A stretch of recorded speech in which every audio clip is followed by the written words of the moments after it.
ఉదయకాల సమయంలో నువ్వు విడిచిపెట్టాల్సిన వాటిని విడిచిపెట్టావా? నీ కోపాన్ని విడిచిపెట్టావా? నీ అపవిత్రతను విడిచిపెట్టావా? నీ శరీరాశను విడిచిపెట్టావా? నీ లోకాశను విడిచిపెట్టావా? నీ జీవపు డంబాన్ని విడిచిపెట్టావా?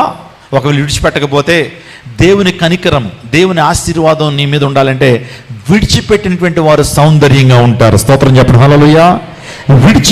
విడిచిపెట్టేటువంటి వారు సౌందర్యంగా ఉంటారు. కాబట్టి నీ పాపాన్ని విడిచిపెట్టినప్పుడు నువ్వు సౌందర్యంగా ఉండగలుగుతావు. అదే నీ జీవితంలో ఒలీవ చెట్టుకున్న అనుభవం సౌందర్యము. స్తోత్రం చెప్పండి. నా ప్రియ వచ్చిన జపాన్ దేశంలో ఒక ప్రియ సహోదరు ఉంది. ఆమె పేరు హిగిన్స్. చెప్పండి ఆమె పేరేంటి? బహు అందగత్తె అండి. జపాన్ ఆ దేశంలో అందాల పోటీలో పాల్గొనేటువంటి స్త్రీ, చాలా మంచి అందగత్తె. నాలాంటి దేవుని సేవకుడు ఒక రోజు వెళ్ళి చెప్పాడట, హిగిన్స్, అందం మోసకరం, సౌందర్యం వ్యర్థం, ఈ అందం శాశ్వతం కాదమ్మా. ఏ రోజు నీ జీవితంలో ఏం జరుగుతుందో తెలీదు. నీ జీవం ఏ పాటిది, నువ్వు ఇంతలో కనబడి అంతలో మాయమైపోయి నీటి ఆవిరి. నీ అందం తరిగిపోద్ది. నీ శరీరంలో ఎటువంటి రోగం వస్తుందో మనం ఎక్స్పెక్ట్ చేయగలమండి?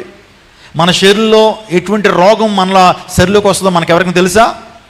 ఈరోజు హార్ట్ అటాక్స్, చాలా భయంకరమైన హార్ట్ అటాక్స్ మనం చూస్తున్నాం.